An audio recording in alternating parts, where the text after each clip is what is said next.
Hi, and welcome back to Focal Point AFR Talk. Let's grab clip number 11 if we can, Rob. 888-589-8840 is the number to call. This is Allison Lundergan Grimes. She's running against Mitch McConnell in Kentucky. Well, she's running against whoever the Republican candidate happens to be. Mitch McConnell is getting a pretty stiff challenge from Matt Bevin, but Matt Bevin is still trailing right now. He's a Tea Party. The Tea Party likes him. He's more conservative than Mitch McConnell, so a lot of Tea Party types getting behind Matt Bevin. But just for the sake of argument, and at this point anyway, McConnell, I think objective observers would have to say that he's in the lead. But anyway, Grimes is running against McConnell, running against whoever the Republican candidate happens to be. And we had a soundbite from her earlier this week where she was asked if she wanted President Obama to come to Kentucky. That's where we had just this federal judge order Kentucky against their will, against the will of the elected representatives of the people, against the will of the people to recognize same-sex marriages. And he says, it's immediate. You got to do it right now. I'm ordering. That's what tyrants do. It's this final order. You got to do it immediately.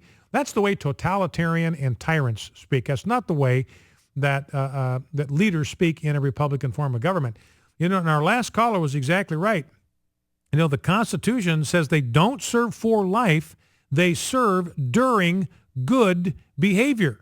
Now, as long as they behave themselves, then they can serve for life. But that's not what the Constitution says. They serve during good behavior. So if their behavior is bad, violating their oath of office is bad behavior. You can be removed for that cause. But anyway, Allison Grimes was asked about President Obama campaigning for her, and she said she's avoided it. She didn't even answer the question, made it very, very clear. I have no interest in President Obama being anywhere near my campaign because he's toxic. I've got a poll here indicating that 59% of the American people are disappointed in the Obama presidency. 59%. This is according to CBS and New York Times, not a conservative poll. 59% say they are disappointed. Only 40% are satisfied, and 25% of Democrats are disappointed with President Obama. So it's no wonder that these Democrats that are running for re-election don't want President Obama anywhere around them. But there are Democrat presidents that she does want campaigning for her. And here is Allison Lundergan Grimes talking about the president she does want to campaign for her. We first learned at the beginning of this month that the president would be able to be here in Kentucky this month. We were worried. How in the heck in 2 weeks would we be able to reach out across the Commonwealth? How would we be able to fill hundreds of seats, especially for a luncheon? But as I look out today at this standing room only, sold out crowd,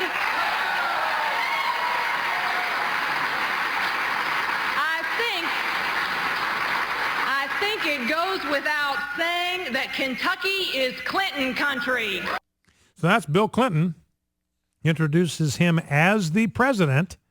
So she doesn't want the president to campaign for her, doesn't want him anywhere around her campaign. She wants the president, Bill Clinton. And Jeff, let's grab a soundbite A7. Again, Rand Paul is from Kentucky. He represents the state of Kentucky in the United States Senate.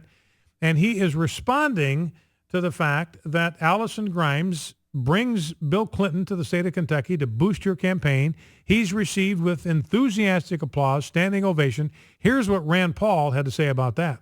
I think the Democrats mistake Bill Clinton's popularity.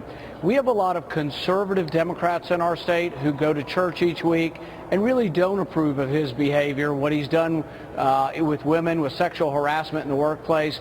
A lot of Democrats in our state don't approve of that kind of behavior. So I think really having him as some sort of role model for the Democrat Party, it's something they ought to really rethink, because there are a lot of people who don't agree with those kind of values. Yeah, but do you think that would be a big issue come if Hillary runs for president? And let's say you run for president. Would you make it a big issue that he would be back in the White House? I don't think Bill Clinton is so much an issue, his behavior and the way he's treated women through the years. It's really an issue about whether you want him as a role model and whether you want him as a leader in your party. It doesn't directly reflect on Hillary, but it is a little hard to escape the association and that he's a fundraiser. And I personally think, like Allison Grimes in our state who's running for Senate, I would return any money that was associated with Bill Clinton because I think he's a bad role model for the workplace, for women's rights, for all of that. And I think really, frankly, they ought to be a little embarrassed to be, associated or being seen with him. Where are you now? So once again, Rand Paul, like Ted Cruz, showing you how it's done. You just go right at them, and you don't hesitate to talk about moral issues. You don't hesitate to talk about character issues. And Rand Paul saying, look, this is the wrong guy to be a role model for a political party. He's a sexual predator. He's a sexual harasser. He took advantage of a vulnerable young intern, committed adultery with her in the Oval Office. This is not a guy you want as a role model. And he's asked, well, what about the impact on 2016? And he says, well, Bill's not running, but it's hard to escape the association with Hillary. And here's the problem with Hillary. So Bill Clinton waging a war on women. He's waging a war on women, sexual predator. Juanita Broaddrick credibly accusing him of rape. Others like Paula Jones credibly accusing him of sexual harassment and pressuring them into sex. Monica Lewinsky, we know that story. So he's a one-man war on women all by himself. But here's the problem with Hillary. We talked about this a week or two ago. Hillary is as complicit in the war on women as Bill Clinton is, because she's the one, according to Kathleen Willey, it is Hillary Clinton that led the campaign to smear the women who came forward and told the truth about what Bill Clinton had done to them.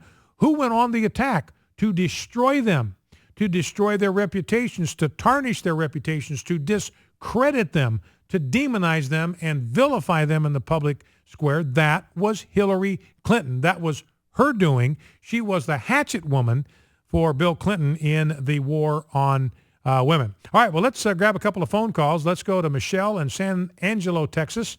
Michelle, thank you for calling and thank you for waiting. What's on your mind? Hi, Brian. Thank you for taking my call. Yes, ma'am. I was calling in regards to these judges totally overstepping their boundaries. Not only the judges, there's also these political figures from all the way from the very top all the way to our local areas around this state and other states. Well, we also need to realize that people need to have the backbone to step up and impeach these individuals. But when this is done and they're found guilty, that they don't get pardoned. This is another big mistake that I think that we make, is that we always sit there and tell them how naughty they are, but then let them go. So what recourse is it that they have to face? The pardons need to be considered as well.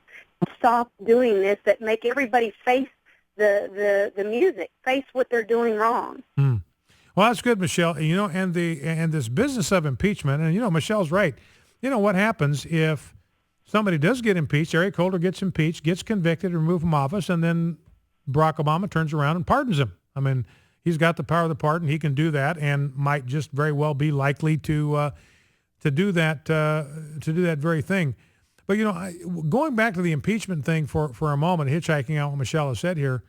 The founders, that was a tool that the founders put in the toolkit. Now, they didn't put anything in the toolbox that they did not expect to be needed or to be used.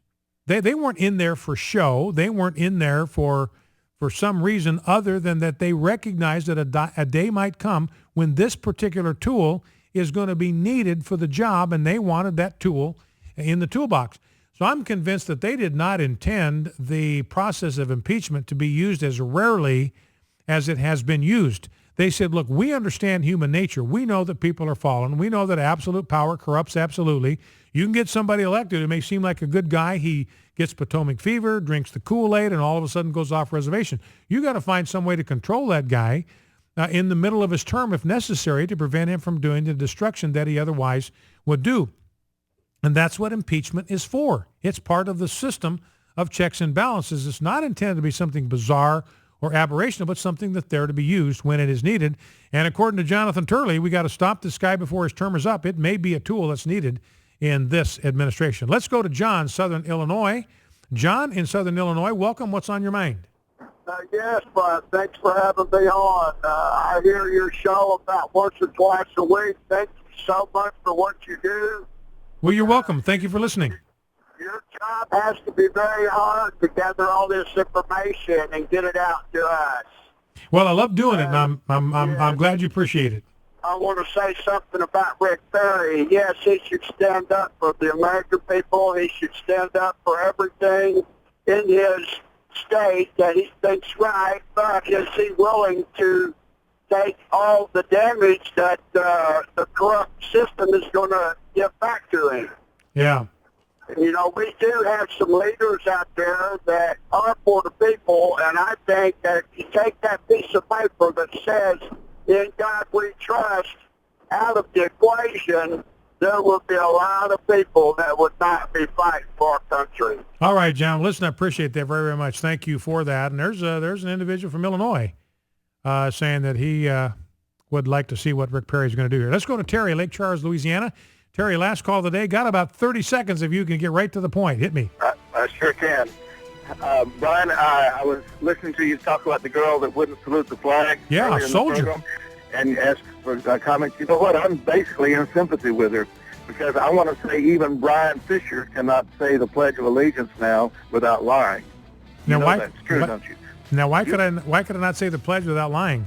Because the country, you can't stand for the republic, you know, the flag and the republic for which it stands, because now it stands for abortion, gay marriage, and all manner of other debauchery.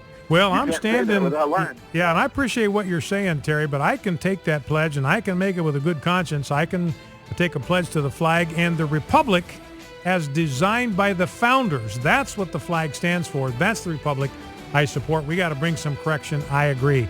Bow low before God, stand tall before man, stand in the gap. Never forget, with God's help, we are fighting a winnable war. See you tomorrow.